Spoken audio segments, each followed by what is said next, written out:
Hey y'all, welcome back to my channel. My name is Shamika and this is Check the Rhymes. I am super excited that you're here. As always, thank you so much for tuning in. Y'all, I am super excited about today's show because I have a legend in the building, y'all. Ms. Angie Stone is here. Yes, we are going to be talking about her 10th studio album, Love Language, and more. She's going to answer your fan questions that you submitted. Y'all, I'm excited. So let's get into the interview. Welcome to Check the Rhymes, Angie Stone. How are you? I am blessed. How about yourself? I'm blessed as well and excited that you're here. Excited to hear your new music, just like 10th studio album, Love Language. Yes. First, I have to know how you came up with that title.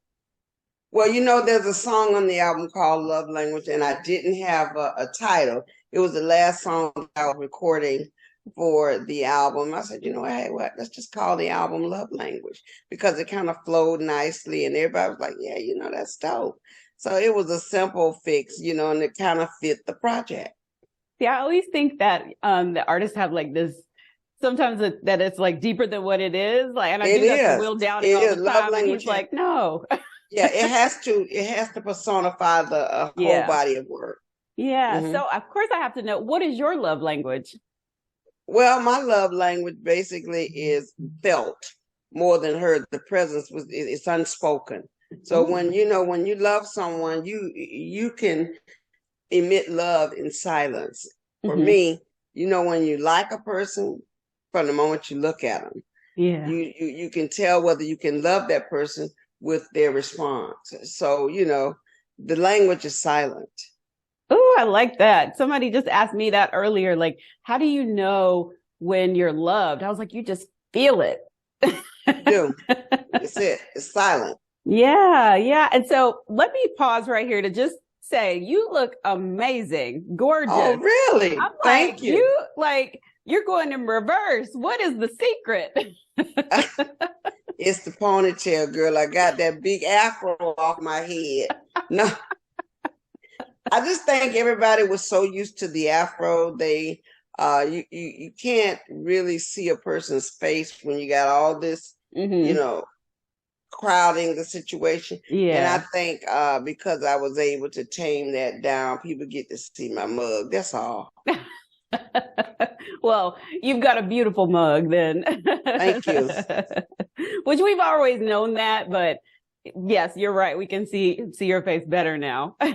Yes. Well, not only that too, I lost a lot of weight. My face used to be really round when I was heavier. I had what they would call a moon face back then because I was taking medicine, steroids that cause your face to go round.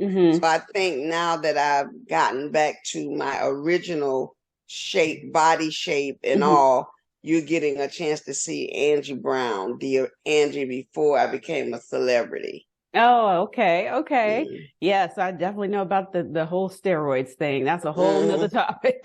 There you go. Well, that's what I was a victim of, unfortunately. Yeah. Well, I'm glad that you are doing better and you're looking amazing. But let's get into the album because I wanted to touch on a few of the singles. So I love the song "Good Man." Yeah, so you have to talk about that and the video. Oh, wow. Listen, that's your favorite so far? Yeah. I'm so glad that you said that because I think that everybody thought I was crazy when I said it was my favorite. I knew it was going to be like the sleeper of the album, and it's turning out to be. I had one guy that I knew from Virginia called me. He says, my wife done streamed that about 1,000 times. And it just made me feel good because it resonates with women very well. Yeah, I love that song. Thank you. Was it something that you were just like, this has to go on the album because the women need this? I couldn't get through it.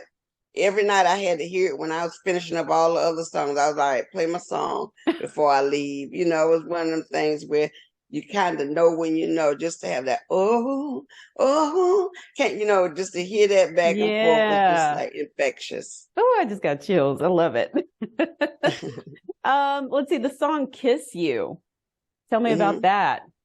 Kiss You was my least favorite in the beginning. Oh. But it grew on me in a whole nother way. I started out being like, oh, That is so not me. I was not a fan of that. Oh boy, your lips. Lord, you know, I was just like it was like I had a allergic reaction to that. Oh boy, your lips. And I'm like, oh, he's singing that. Guys think I'm looking at their lips, but the truth of the matter is, first thing we look at on a man is his mouth and his teeth. There you go. So yeah, and then fingernails to make sure they ain't dirty. It means a lot because it means if I kiss you or you kiss me and that works, we might have a chance. Oh, love it. Love it. Now, I love that you have a song on this album with Musiq Soulchild. Okay. I know you do. It's a vibe. It's a vibe. And we kind of fit well together on that song. Yeah. How did you two decide to work together on this song? Well, we always doing something together, because we do a lot of shows together. We run into each other quite a bit on the road. And because we're kindred spirits, we're also working on a show that we're trying to develop called The House of Flavor. When that song came up, my manager said, you think you can get Musiq to do something on this? I said, I don't know. And by the time they sent it to him, he had already recorded it. By the time I heard it again, it was just like, oh, when did he put his voice on it? It was that kind of thing. So he just did it as a solid. He went ahead and did it, and I'm grateful for it. I love that now with technology, you don't have to be in the same place. You can be at the same time. Yeah. Right. Yeah. So it's like you could work with anybody at any time. Yes. Now, I also love that you have a song with your son on the album like that. I know. Yeah, I love it. Yes. Talk about that, working with your son. And I don't want to mispronounce his name, so I'll let you pronounce it. Yeah. Old Thing Back was, one of the last songs on the project. It was more synonymous to what we did when I first started with my Black Diamond project. It kind of had that vibe to it. So I kind of wanted to have something from, my humble beginnings that reminded me of what I would do if I was just in the zone, and that was it. Yeah, I love that. So I'm going to jump into the fan questions because I have a lot of those, and it was like they just kept coming, and I was like, wait a minute, y'all. We all love Angie Stone. Thank you. So one person wanted to know, like, when you were with Sequence, when did you decide, okay, I'm going to just embark on a solo career? Like, what was that decision like for you? Okay, I'd been in a 5-year contract with Sugar Hill along with the group. It was after that 5-year contract was met, was when I decided I didn't want to re-sign to the label. It was not because I wanted to leave the group. It was mainly because I did not want to stay with the company any longer. I just thought we weren't growing as individuals. We weren't making enough money. And I didn't want to waste another 5 years getting bamboozled. So I decided either we're going to leave together or I'm going to leave solo. Okay.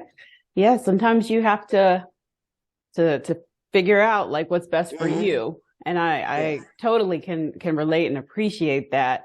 And with it being now I'm adding in my own question, but with it being the 50th anniversary of hip hop, do you feel that Sequence is now being more recognized, or do you still feel left out of that conversation?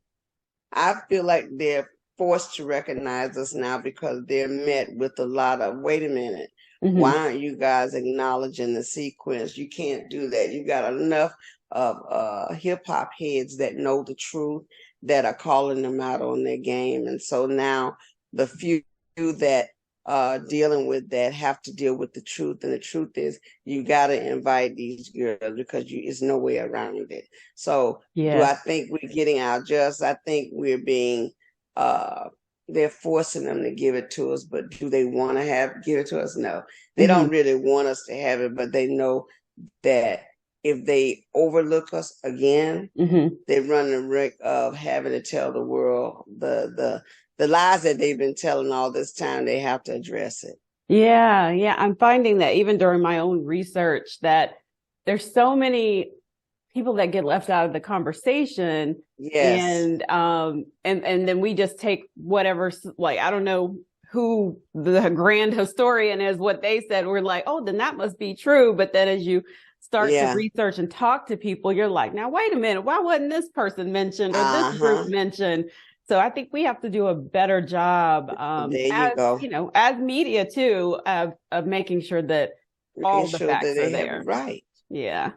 Yeah. So a couple other questions. Someone wanted to know what it was like working with Betty Wright.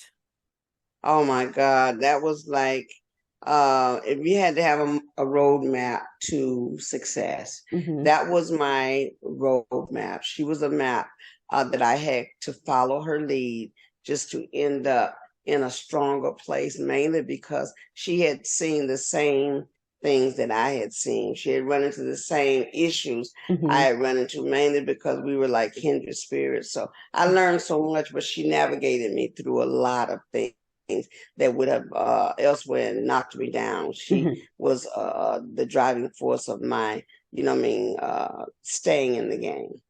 I loved her. I interviewed her once, and she would call and check on me because that was when I was at the beginning of my career. I didn't know what I was doing, but she good people like that. She was, yes, absolutely. Someone wanted to know, do you feel appreciated for your role in the birth of Neo Soul? I do feel appreciated to some degree, but however, I feel neglected because they've often tried to replace me with the likes of Erykah Badu, Jill Scott, and India Ari. They have tried to put them all in the position that I have obviously was there first, making sure that the way was paved properly for them. Yes, which is why I was so glad that Black Music Honors honored you and gave you your flowers. Like, I was like, yes, finally. Thank you. Thank you. Someone wanted to know what artist that you would love to work with that you haven't had the opportunity to work with. I would really love to work with Lauryn Hill. Oh, that would be good. Yes. Yes. I would love to see that. They wanted to know who your favorite artist to duet with. It's quite a few, but if I had to pick and choose, I loved working with Calvin Richardson. I also loved working with Joe. Both of them offered something really special, but Music Soul Child and D'Angelo kind of run neck and neck. So I've had some great ones. I'm glad you brought up Calvin. I'm in North Carolina, so I always gotta show love to the Carolinas because you're from South Carolina. That's right. But I wanted to know if you two would ever do another song together because we need it. Absolutely.